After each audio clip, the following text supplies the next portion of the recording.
Hola, ¿cómo estás? Soy tu Miss Pili de la Escuela Secundaria Técnica número 86, Nicolás Romero. Quisiera saber cómo te encuentras.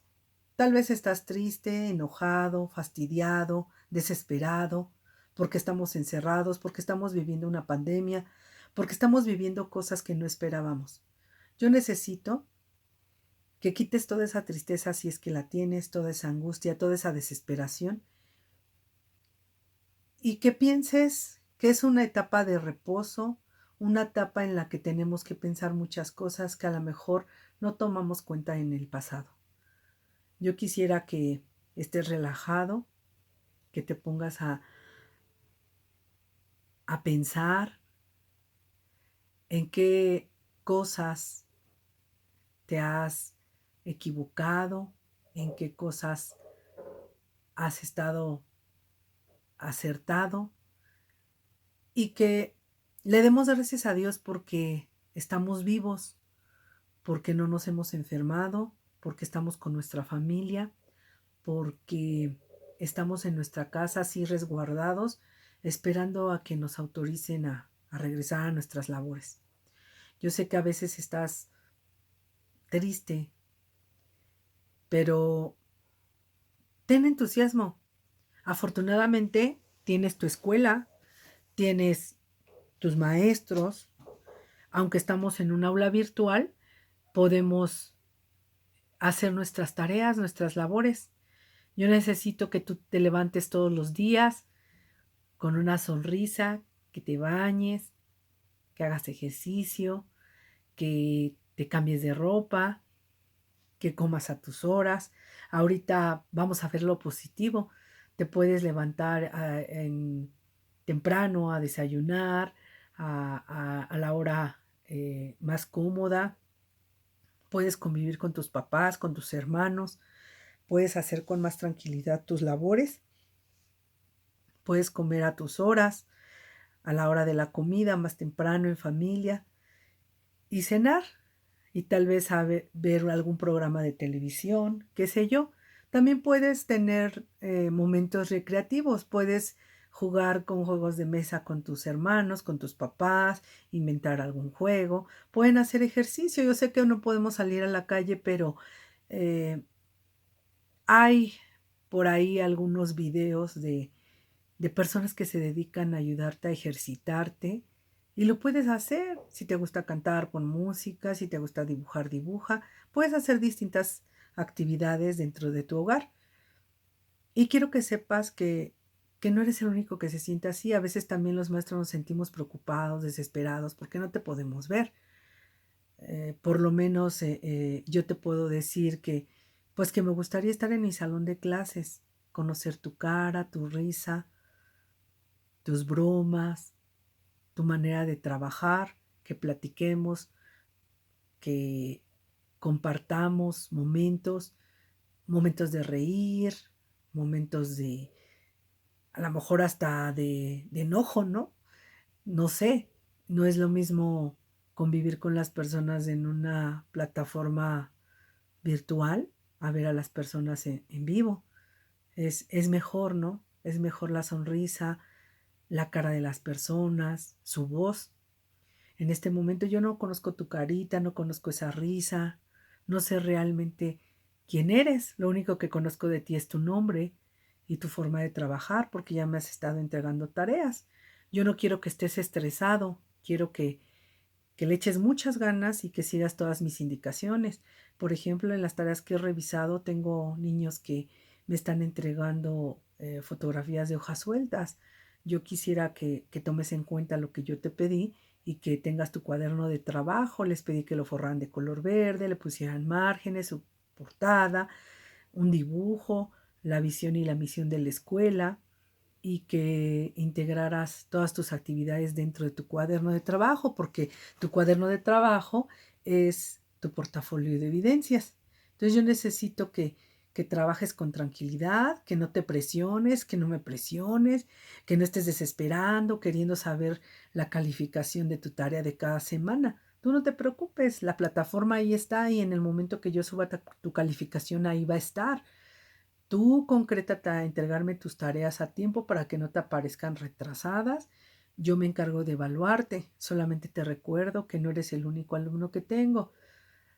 Alrededor de 400 alumnos estoy evaluando y no me quejo. Simplemente quiero que te pongas un instante en mis zapatos, como yo trato de hacerlo contigo. Tú no tengas ninguna preocupación por tu calificación, que tu calificación estará puntual en el momento que se requiera. Y además no nada más vamos a evaluar con tus tareas, tenemos varios, eh,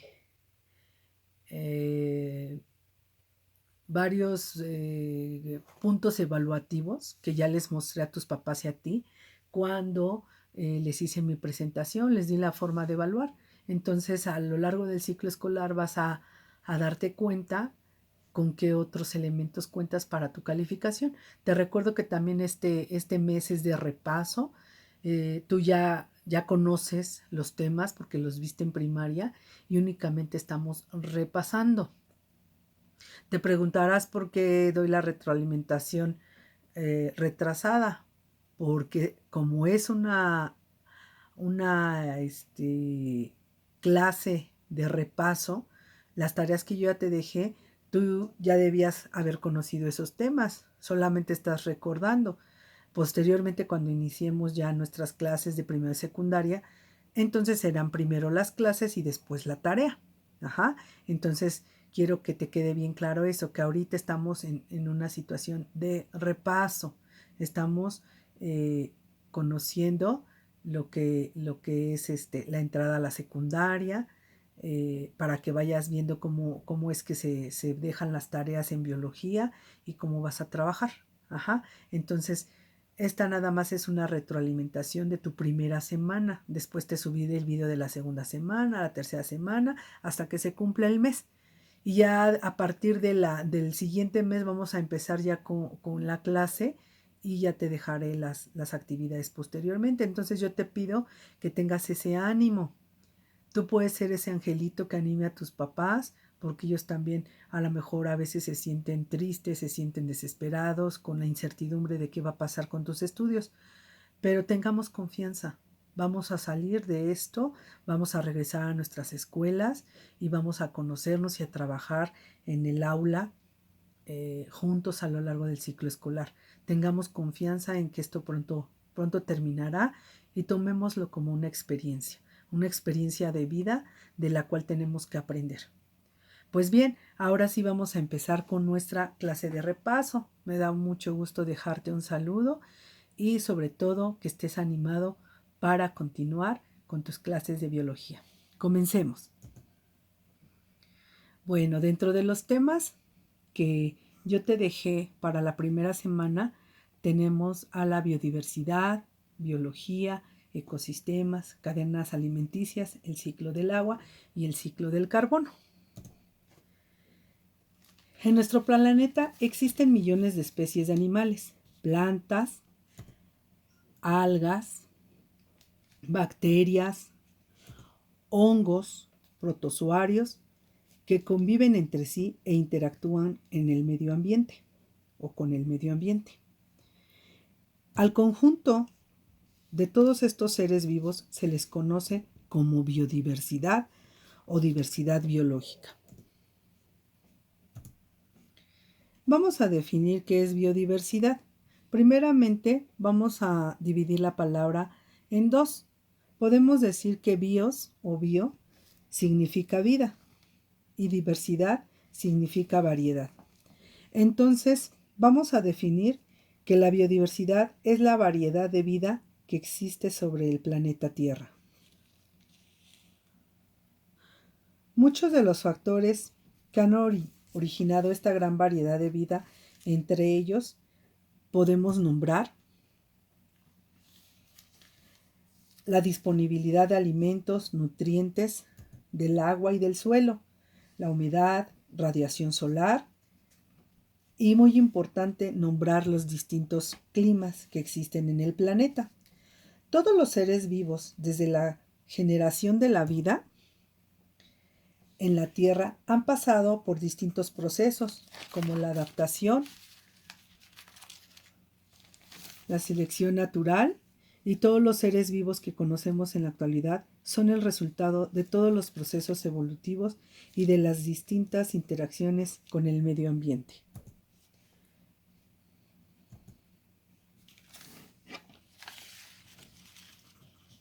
Vamos a ver qué es la megadiversidad. La megadiversidad es la gran cantidad de ecosistemas y seres vivos que se encuentran en un determinado territorio. En el mundo hay 17 países megadiversos que se encuentran dentro de los diferentes continentes, el continente americano, el africano, Oceanía y Asia. En México, los estados con mayor diversidad son Oaxaca, Chiapas, Veracruz, Guerrero y Michoacán. México es un país del continente americano y es uno de los países megadiversos que se encuentra dentro de esos 17 países megadiversos.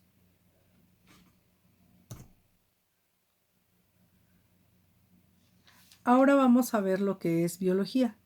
Biología la podemos dividir también en dos: bios, vida; logos, estudio, tratado o ciencia. Es la ciencia que estudia la vida. Biología es la ciencia natural que se dedica a analizar las propiedades y características de los seres vivos, centrándose en su origen y en su desarrollo, el análisis de sus estructuras y procesos. Pues bien, dentro de la naturaleza encontramos 5 reinos. El primer reino es el reino animal. Se incluyen los seres vivos pluricelulares, que son aquellos que tienen muchas células.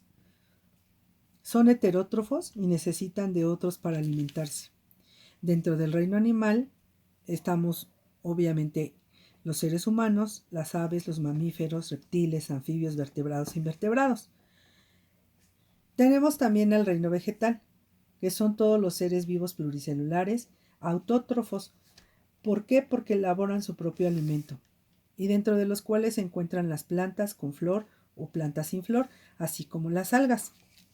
También tenemos al reino monera, que son seres unicelulares. Son aquellos que cuentan con una sola célula, que no tienen núcleo, por lo tanto requieren de otro ser vivo para respirar, alimentarse y reproducirse. Entre ellos tenemos a los procariontes y a todos los virus.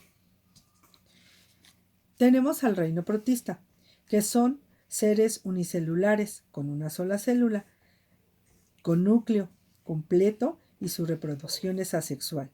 Dentro del reino protista tenemos a los protozoarios, amibas y bacterias. Y por último tenemos al reino de los hongos o al reino fungi, que son seres vivos eucariontes, son heterótrofos y tienen pared celular.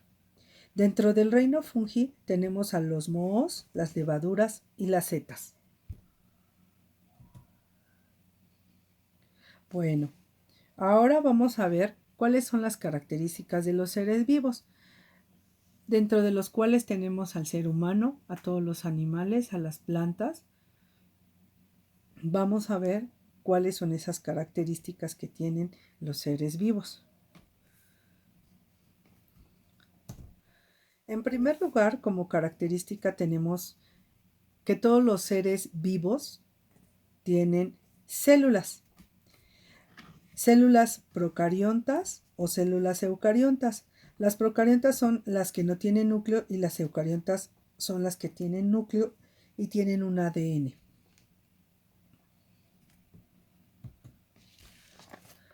Otra característica es la energía. Los seres vivos intercambian materia y energía con el medio externo, funcionando como un sistema abierto. Esta materia y energía pueden estar en forma de calor, oxígeno, sustancias nutritivas o de desecho. Al conjunto de reacciones químicas y de transformaciones de energía, incluidas la síntesis y degradación de las moléculas, constituyen el metabolismo. Por ejemplo, las plantas, a través de la energía solar, realizan la fotosíntesis, producen su propio alimento y se mantienen con vida. Nosotros nos alimentamos y nos nutrimos y lo procesamos. A través de la nutrición y la respiración obtenemos energía que necesitamos para vivir.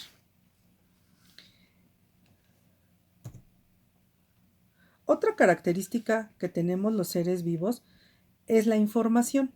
Los seres vivos intercambian información, obtienen información del medio que los rodea y de esta manera son capaces de responder a las condiciones ambientales. Son capaces de mantener un medio interno estable dentro de ciertos límites, a pesar de que intercambian constantemente materiales con el medio externo. Su composición química es muy diferente a la del medio interno. Es posible esto por el fenómeno de homeostasis. La homeostasis es el equilibrio que debe mantenerse en el medio interno y como ejemplo tenemos los procesos de autorregulación, como son la temperatura corporal, el nivel de azúcar en la sangre y la saturación de oxígeno. Otro ejemplo es la irritabilidad, que es la capacidad de los seres vivos a responder ante estímulos negativos internos o externos del medio ambiente. Otra característica de los seres vivos es la reproducción. La reproducción es de dos tipos, reproducción sexual y reproducción asexual. Los seres vivos tienen la capacidad de reproducirse, de transmitir la información genética a su descendencia. Así, generan nuevos seres vivos, con sus mismas características, y sin esta capacidad no podrían persistir en el tiempo de generación en generación. La reproducción sexual es la unión de una célula masculina y una célula femenina que dan vida a un nuevo ser. La reproducción asexual es un proceso mitótico en donde el individuo que nace es idéntico al primero es un solo progenitor por medio de la bipartición. La reproducción asexual se da de dos maneras, por medio de la fisión y de la gemación. La fisión, en la fisión la célula madre se fragmenta en dos células hijas, como las bacterias, y en la gemación es el proceso de mitosis asimétrica y se da en seres unicelulares, como las levaduras. Otra característica de los seres vivos es la evolución. ¿Qué consiste? Existe en el mundo una gran diversidad de seres vivos que comparten muchas características. Existe una gran diversidad de formas y esto es consecuencia del proceso evolutivo. Los seres vivos son diferentes en la organización de sus cuerpos, reproducción, desarrollo y comportamiento. La evolución se da por medio de la continuidad a la vida en los procesos de adaptación y selección natural. Ahora bien, los seres vivos también cuentan con características comunes y estas son nacer, crecer, reproducir y morir. En la imagen vemos a un árbol, a un ser humano y a un perro y también vemos plantas y la naturaleza. Todos ellos tienen estas características comunes. Vamos a ver las funciones de los seres vivos. Las funciones de los seres vivos son 4: la nutrición, la respiración, la relación y la reproducción. Vamos a comenzar con la nutrición. Los seres vivos obtienen la materia y energía necesarias para vivir. Pueden ser de forma autótrofa o heterótrofa. Como lo mencionamos antes, la autótrofa es cuando los seres vivos elaboran su propio alimento y la heterótrofa que necesitan de otros para alimentarse. Respiración. Esta función absorbe oxígeno disuelto en el aire o agua y expulsan dióxido de carbono para mantener sus funciones vitales. La respiración puede ser de dos formas, aerobia y anaerobia. Vamos a hablar primero de la anaerobia. La anaerobia es la ausencia de oxígeno. La oxirreducción de azúcares monosacáridos y otros compuestos de ciertas células y microorganismos. Las moléculas inorgánicas distintas del oxígeno, entre las cuales encontramos a las procariontas. Y la respiración aerobia es en presencia del oxígeno. Algunos animales obtienen el oxígeno por el aire y otros por medio del agua. Dentro de la respiración aerobia encontramos al ser humano, a los reptiles, a los mamíferos, a las aves y a los peces. Esto es porque algunos cuentan con pulmones, con branquias o por medio de la respiración cutánea, como lo hacen las lombrices y las ranas.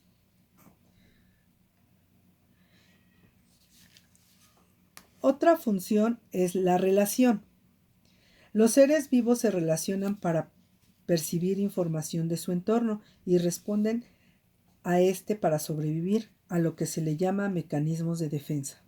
Y finalmente tenemos la reproducción, la cual permite multiplicarse como especie y crear nuevas generaciones. Al mismo tiempo transmite su información genética.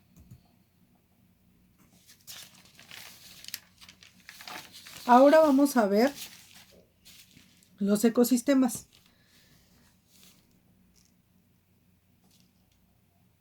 Los ecosistemas es un sistema biológico constituido por una comunidad de seres vivos y el medio natural en que viven, determinando el flujo de energía y de materia que ocurre en el ambiente. Están formados por factores bióticos, como la flora y la fauna, seres vivos, y factores abióticos, que no tienen vida, por componentes físicos y químicos, el entorno, la luz solar, temperatura, humedad, presión, agua y suelo. Dentro de los ecosistemas tenemos diferentes tipos. Por ejemplo, los ecosistemas pueden ser acuáticos, que están formados por los océanos. Pueden ser terrestres, en donde hay montañas, desiertos, bosques, estepas. Pero también pueden ser mixtos. En los mixtos están los acuáticos, terrestres y se encuentran los anfibios. También hay ecosistemas microbianos, en donde hay microorganismos y microscópicos. Este ecosistema lo podemos encontrar, por ejemplo, en tu cuerpo, en las cejas, en el ecosistema que hay en la boca o en la que hay en los genitales. Y los ecosistemas artificiales son los que son creados por el ser humano.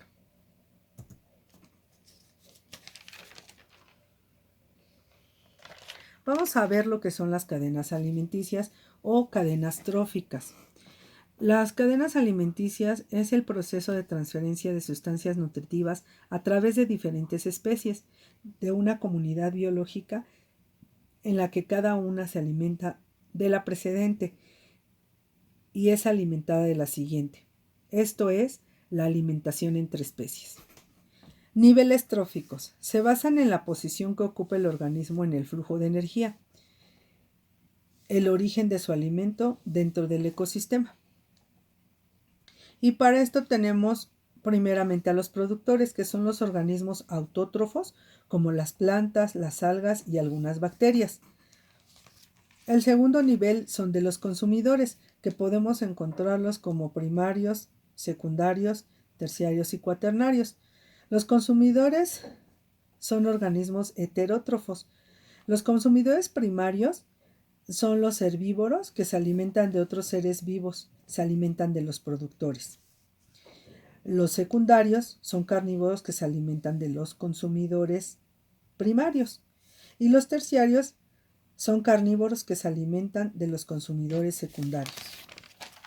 Y finalmente tenemos a los descomponedores, que se alimentan de materia orgánica en descomposición. Dentro de los descomponedores tenemos hongos, lombrices y bacterias. Ahora vamos a hablar del ciclo del agua, también llamado ciclo hidrológico o ciclo biogeoquímico. Es el proceso de circulación del agua entre los distintos compartimientos que forman la hidrosfera. Comienza con la evaporación del agua desde la superficie de forma líquida en océanos, mares, lagos y ríos. A medida que se eleva el aire humedecido, se enfría y el vapor se transforma en agua y la condensa, formando nubes constituidas por agua en gotas pequeñas. Si en la atmósfera hay frío, el agua cae como nieve o granizo. A esto se le llama precipitación. La infiltración ocurre cuando el agua que alcanza el suelo penetra a través de los poros y pasa a ser subterránea. La porción de agua que se infiltra y la que circula en la superficie depende de la permeabilidad del sustrato de la pendiente y la cobertura vegetal. Parte del agua infiltrada vuelve a la atmósfera por evaporación, por la transpiración de las plantas, otra parte por la incorporación a los mantos acuíferos y corta la superficie del terreno. Escorrentía. Los diferentes medios por los que el agua se desliza cuesta abajo a la superficie del terreno en climas secos, incluidos los desérticos. La escorrentía es el principal agente geológico de erosión y transporte de sedimentos. Circulación subcutánea. Se produce a favor de la gravedad, como la escorrentía se presenta en dos modalidades. Primera, se da en una zona rocosa como las piedras calizas y siempre es pendiente abajo. Segunda, ocurre en los acuíferos en forma de agua intersticial que llena los poros de roca permeable en la cual interviene la presión y la capilaridad. Fusión. Este cambio de estado se produce cuando la nieve pasa a estado líquido. Al producirse el deshielo, solidificación. Al disminuir la temperatura en el interior de la nube por debajo de los 0 grados centígrados, el vapor de agua o del agua misma se congela precipitándose en forma de nieve o granizo. El proceso se repite desde el inicio consecutivamente, por lo que nunca se termina. Y finalmente tenemos al ciclo del carbono. La Tierra tiene un número fijo de átomos de carbono, los que circulan entre el aire, las plantas, los animales, el suelo y los minerales, por medio del ciclo de carbono. El carbono es el cuarto elemento más abundante en la Tierra y es esencial para la vida. Es la base de los carbohidratos, proteínas y ácidos nucleicos que necesitan los seres vivos para vivir, crecer y reproducirse. También se encuentra en el dióxido de carbono, cal, madera, plástico, diamantes y en el grafito. La cantidad total de carbono en la Tierra es siempre la misma. Por medio del ciclo del carbono, los átomos de carbono se intercambian continuamente entre los seres vivos y el medio ambiente y son reusados una y otra vez. El ciclo del carbono de los sistemas vivos, como muestran en la imagen, involucra los procesos de fotosíntesis y de respiración. Por medio de la fotosíntesis, las plantas absorben el dióxido de carbono de la atmósfera y lo usan para fabricar carbohidratos, que son las azúcares. Esto es con ayuda del sol. Como parte del ciclo, los animales comen plantas y otros animales tomando los carbohidratos como alimento. Luego, por medio de la respiración, tanto plantas como animales descomponen los carbohidratos liberando dióxido de carbono en la atmósfera. No todos los átomos de carbono están en constante movimiento. El carbono puede ser almacenado en los árboles, productos de madera, en combustibles, en fósiles o en otros depósitos llamados sumideros. Eventualmente, cuando un árbol muere o si se queman los productos combustibles, entonces liberan átomos de carbono y nuevamente estos se vuelven por parte activa del ciclo. Los bosques desempeñan una parte importante dentro del ciclo del carbono no global. Ellos absorben el carbono durante la fotosíntesis y almacenan el carbono en sus troncos, ramas y raíces. Tanto los árboles como los productos de madera pueden continuar almacenando este carbono en tanto permanezcan intactos. Pues bien, hemos terminado la clase de la primera semana. Yo te doy las gracias, espero que esta clase libere tus dudas. Nos vemos en la siguiente intervención, en el siguiente tema. Se despide de ti tu Miss Pili y te sugiero que te suscribas a mi canal. Hasta pronto y que tengas una linda semana. Relájate y entrega tus tareas a tiempo. Bye bye.